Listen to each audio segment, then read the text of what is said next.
Welcome to the Tech Egg. Don't get scrambled. Enjoy the video. You need to act now. Make sure your iPhone model and iOS are known and have the SIM card available. Once ready, power off, eject the SIM tray, and reinsert the SIM to ensure proper detection. Then, open the phone app and tap Contacts so you're positioned to import. Because iPhone no longer shows SIM contacts directly, you'll use a simple transfer method. This step starts that flow and prevents missing or duplicated entries later.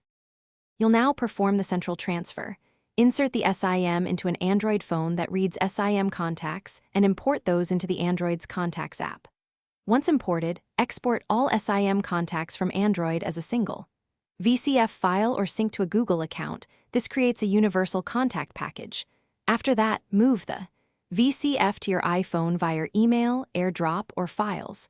Once done, tap the VCF on iPhone and choose Add All Contacts, which merges them into your iPhone Contacts app.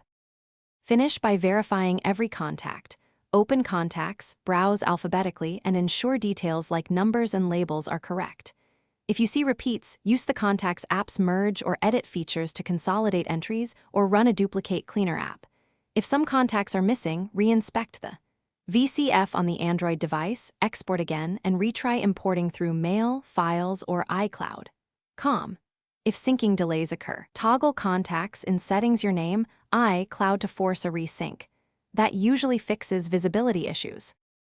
Thanks for watching. Consider subscribing if I helped unscramble your problems.